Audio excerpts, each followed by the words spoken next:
جنت تک انسان کو ساتھ لے کے جائے گا، میت کے ساتھ جنت تک جائے گا، جنت میں داخل کرنے کے بعد اس کا کام ختم ہوگا۔ نبی کریم صلی اللہ علیہ وسلم کا یہ بھی فرمان ہے کہ جب روز محشر ہوگا، اللہ تبارک تعالیٰ فرشتوں کو حکم دے گا کہ جاؤ جا کے قرآن والے ڈھونڈ کے لاؤ، قرآن سے محبت کرنے والوں کو تلاش کر کے لاؤ۔ تو فرشتے کہیں گے یا باری تعالیٰ، اتنی بڑے لوگ ہیں، اتنی بڑی خلقت ہے، ہم قرآن والوں کو کیسے ڈھونڈ کے لائیں، ان کی کوئی نشانی بتا دو۔ تو اللہ تبارک تعالیٰ کہے گا کہ تم لوگوں کے منہ سونگھتے جاؤ جن کے منہ سے عنبر اور مشک کی خوشبو آئے گی، وہ قرآن والے ہیں۔ اور یوں فرشتے اپنا جس کے منہ سے خوشبو آئے گی عنبر اور مشک کی، اس کو پکڑ کے اللہ کے سامنے پیش کر دیں گے کہ یا باری تعالیٰ یہ قرآن والے ہیں۔ اللہ کے نبی صلی اللہ علیہ وسلم جب واقعہ معراج پہ تشریف لے گئے تو ایک بیت اللہ شریف دنیا میں ہے، مکہ میں ہے، اللہ کا گھر، یہاں پہ انسان طواف کرتے ہیں، پرندے طواف کرتے ہیں، اور ایک 7ویں آسمان پہ بیت معمور ہے جہاں پہ صرف فرشتے طواف کرتے ہیں۔ تو جب اللہ کے نبی وہاں تشریف لے گئے تو آپ نے دیکھا کہ ایک بزرگ سفید کپڑے ہیں اور بڑے بارش، وہ قرآن پاک پڑھ رہے ہیں جھوم کے مزے لے کے، اور ان کے ساتھ بچے چھوٹے پڑھ رہے ہیں۔ تو اللہ کے نبی نے پاک صلی اللہ علیہ وسلم نے پوچھا کہ جبرائیل، یہ جو بچے قرآن پڑھ رہے ہیں یہ نبیوں کی اولاد ہیں، یہ کون سے بچے ہیں؟ تو جبرائیل علیہ السلام کہے گا کہ نہیں یا باری تعالیٰ، یا نبی اللہ، یہ وہ بچے ہیں کہ جن کے والدین کی خواہش تھی کہ میرے بچے حافظ قرآن بنے، انہوں نے بچوں کو مدرسوں میں داخل کرایا، بچے نے 5 7 10 پارے حفظ کیے اور بچے کو موت آ گئی۔ اللہ تبارک تعالیٰ بیت معمور میں ان بچوں کو قرآن پاک حفظ کروا رہا ہے، اور ان کے والدین کو جا کر خوشخبری دے دیں کہ آپ کے بچے قرآن حفظ کر رہے ہیں۔ اس کے بعد نبی کریم صلی اللہ علیہ وسلم جب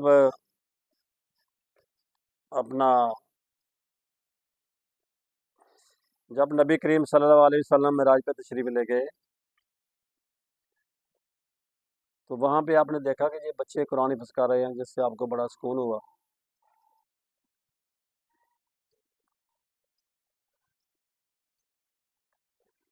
روز محشر میں جب انسان اللہ کے دربار میں پیش کیے جائیں گے تو انسان نیچے آنکھیں جھکائی ہوں گی، پریشانی کا عالم ہوگا۔ تو اللہ تبارک تعالیٰ کہے گا اوپر دیکھو۔ جب بندہ اوپر دیکھے گا تو اس کے اوپر 2 بادلوں کا سایہ ہوگا، ایک دائیں اور ایک بائیں۔ تو بندہ کہے گا یا باری تعالیٰ، یہ کون ہے؟ یہ میرے کو رشتہ دار ہیں یا دوست ہیں، یہ کون لوگ ہیں؟ تو اللہ تبارک تعالیٰ کہے گا کہ یہ تیری سورت بقرہ اور تیری سورت آل عمران ہے جو تو نے ایک بار پڑھی تھی یا ایک بار تو نے سنی تھی رمضان میں، یا زندگی میں تو نے سورت آل عمران یا سورت اپنا بقرہ پڑھی تھی، یہ اس کا سایہ ہے۔ اسی طرح یہ بھی حدیث ہے اللہ کے نبی کی کہ جو آدمی صبح کے وقت سورت یاسین پڑھتا ہے، اس کو اپنا معمول بنا لیتا ہے، اس کے رزق میں اتنی وسعت کر دی جاتی ہے، اس کا رزق ختم نہیں ہوتا۔ سورت ملک جب بندہ قبر میں جائے گا، دفن کر دیا جائے گا بندے کو، تو سورت ملک اس کو اپنے پروں میں لپیٹ دے گی اور اس کو دوزخ کا عذاب نہیں ہونے دے گی، نہ منکر نکیر کو اس کے سوال و جواب کرنے دے گی۔ یہ ایک بڑا مجرب نسخہ ہے کہ کسی قسم کی کوئی بیماری ہو، کسی کو پریشانی ہو، 7 مرتبہ درود پاک پڑھے اور 7 مرتبہ سورت فاتحہ اعوذ باللہ سے شروع کرنی ہے، اور آخر پہ ولضالین زور سے اونچی آواز سے بلند آواز سے پڑھنا ہے۔ تو 7 مرتبہ اس کو پڑھ کے درود پاک اور سورت فاتحہ کو اس پہ دم کر دیں یا اس کو پانی پلا دیں مریض کو، تو اللہ تبارک تعالیٰ اس کو مکمل شفا دے دیتا ہے۔ تو ناظرین، اگر ہم اپنے بچوں کو حافظ قرآن بنا دیں تو یہ بہت بڑی بات ہے، لیکن اگر ہم اپنے بچوں کو حافظ قرآن نہ بنا سکیں، کیونکہ حافظ کی اتنی بڑی فضیلت ہے کہ شہید سے بھی زیادہ بچوں کو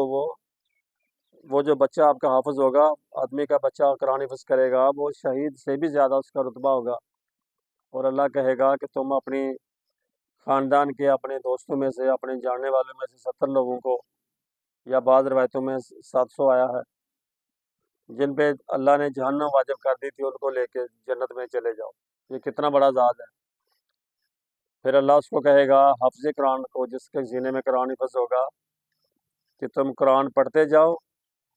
اور بلندیوں تک چڑھتے جاؤ، جہاں پہ آپ کا قرآن ہوگا وہاں آپ کا آخری منزل ہوگی۔ تو ناظرین، آج دیکھیں کہ سب سے مظلوم طبقہ قرآن پڑھنے اور پڑھانے والا ہے۔ تو جہاں تک ممکن ہو ان لوگوں کی مدد کریں جو لوگ قرآن سیکھتے اور سکھاتے ہیں، کیونکہ اللہ کے نبی کا فرمان ہے کہ سب سے بہترین کام قرآن سیکھنا اور سکھانا ہے۔ باقی کسی شعبے کے بارے میں اللہ کے نبی نے اتنی اس کی اہمیت نہیں بتائی جتنی اس کی فضیلت بتائی ہے۔ تو لہٰذا ہم اگر اپنے بچوں کو قرآن نہیں حافظ بنا سکے تو کم از کم جو لوگ قرآن حفظ کرتے ہیں، جو قرآن پڑھتے ہیں، جو مدرسے وغیرہ ہیں، جو ان کو قرآن پڑھانے والے ہیں، امام مسجد ہیں، ان کے استاد ہیں، مدرسوں کے اساتذہ ہیں، ان کی مالی مدد کریں تاکہ وہ لوگ زیادہ دل جمعیں اور زیادہ اپنی معاش روزی سے بے فکر ہو کر بچوں کو قرآن پڑھا سکیں اور بچے پڑھ سکیں۔ تو اگر ہم یہ کام کریں گے تو ہم بھی قرآن سے محبت کرنے والوں میں شامل ہو جائیں گے۔ تو ناظرین، ہماری آپ کو یہ ویڈیو پسند آئی تو اس کو لائک اور شیئر کر دیا کریں اور اس کو سبسکرائب بھی کر دیا کریں۔ السلام علیکم۔